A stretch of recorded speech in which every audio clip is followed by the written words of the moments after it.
Assalamu alaikum wa rahmatullahi wa barakatuh, and once again welcome back to my channel.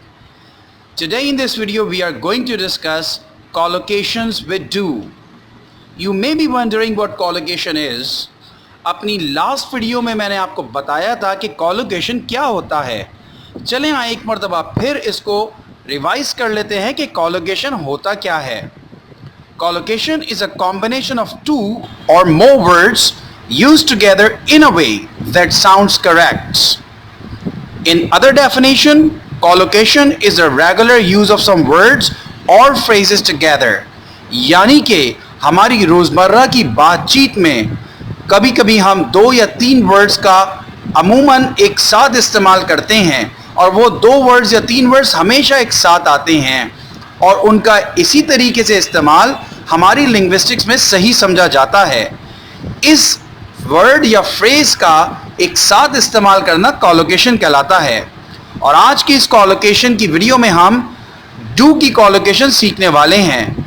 सबसे पहले हम common कॉलोकेशंस की कुछ एग्जांपल्स देख लेते हैं कि वो कौन सी कॉलोकेशंस हैं जो हमेशा एक साथ आती हैं और उनके अलावा अगर हम किसी और वर्ड को उस कॉलोकेशन का हिस्सा बनाएंगे तो that will be considered incorrect.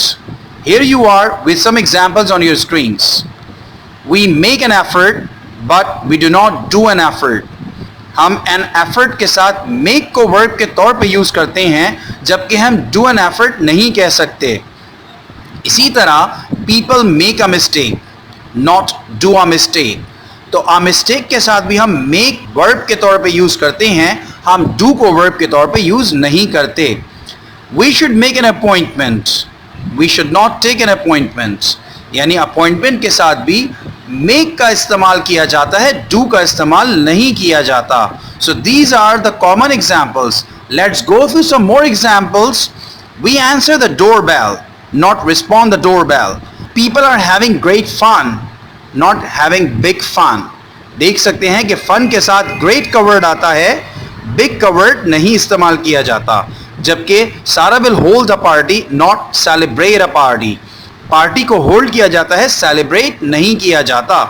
चलें आइए अब डू की कॉलोकेशंस की कुछ एग्जांपल्स देख लेते हैं. The first example is on your screens.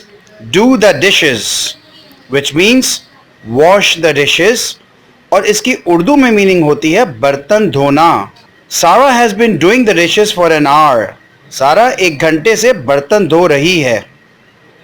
Next example is do hair which means set और कॉम हेयर. उर्दू मीनिंग है बाल बनाना और इसकी एग्जाम्पल आपकी स्क्रीन पे रिटन है. He left in hurry without even doing his hair. वो इतनी जल्दी में निकला या इतनी जल्दी में रवाना हुआ कि उसने अपने बाल तक नहीं बनाए. And then we have do the laundry which means wash the clothes और इसकी उर्दू होती है कपड़े धोना. She does the laundry on Sundays. वो हर इतवार को कपड़े धोती है. यहाँ Sundays का मतलब है every Sunday. And do one's nails, it means cut one's nails. अपने नाखून काटना. I hurt my finger while I was doing my nails. जब मैं अपने नाखून काट रहा था तो मैंने अपनी फिंगर जख्मी कर ली. And then we have do time, which means go to jail. Jail जाना. Example is written before you. He did time for 2 years since he had robbed a shop. वो 2 साल के लिए जेल चला गया था क्योंकि उसने एक शॉप को लूटा था. Next collocation with do is do somebody a favor, which means in English help somebody. किसी के काम आना. Could you please do me a favor?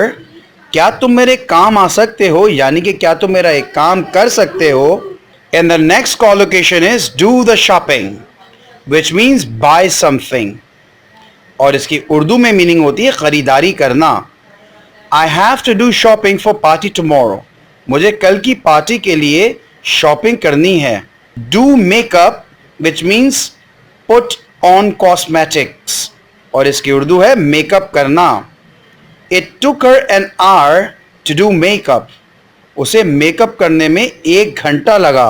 Do translation means convert from one language to another और इसका उर्दू में मतलब होता है तर्जुमा करना। Students often do translation from there native language. अमूमन तलबा या तालिब इल्म अपनी मादरी ज़बान से ट्रांसलेशन करते हैं, तर्जुमा करते हैं।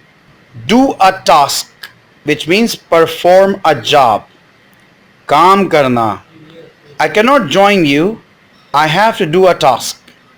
मैं तुम लोगों के साथ नहीं आ सकता, मुझे काम करना है। And next collocation is do a course and it means in English attend a programme, और इसकी उर्दू होती है कोई कोर्स करना।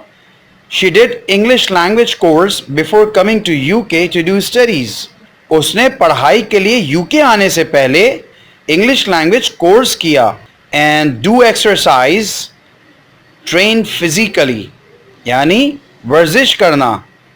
I haven't done exercise for a year, मैंने 1 साल से वर्जिश नहीं की है। And really I haven't done exercise for a year. And the next collocation is do a deal, which means agree a contract. और इसका उर्दू में मतलब होता है मुआहदा करना। Have you done a deal? Yes, deal done. क्या तुमने मुआहदा कर लिया है? हाँ, मुआहदा हो चुका है। And do overtime. Stay late to work more. इजाफी काम करना। Most people are doing overtime to meet expenses. आजकल लोग इजाफी काम कर रहे हैं ताकि वो अपने खर्चों को पूरा कर सकें। Do good, it means to perform an act of kindness. नेकी करना। Do good and forget it. हम कहते हैं ना कि नेकी करो और दरिया में डालो, तो उसकी इंग्लिश होती है do good and forget it. The next collocation is do harm. It means to hurt somebody. और इसका उर्दू में मतलब होता है नुकसान पहुंचाना।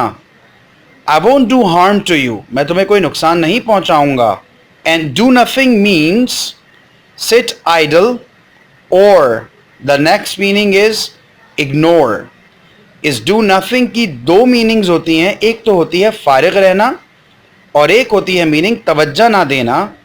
तो फारिग रहना सिट आइडल का सेंटेंस है, my favourite hobby is doing nothing. मेरा सबसे पसंदीदा मशगला है कुछ ना करना, फारिग रहना। और डू नथिंग की जो मीनिंग इग्नोर के मायनों में है, तवज्जो ना देना, उसकी एग्जाम्पल्स आपकी स्क्रीन पे मौजूद है। You should do nothing to the comments of people. तुम्हें लोगों की बातों पर तवज्जो नहीं देनी चाहिए। So my dear students, you people have learnt collocations with do today in this video. If you really want to use these collocations in your conversation to speak like a native speaker, you should go through the video again and you should write down all the collocations in your registers and try to use them in your conversation. We'll meet again in another informative video. Till then, take very good care of yourselves. Assalamu alaikum wa rahmatullahi wa barakatuh.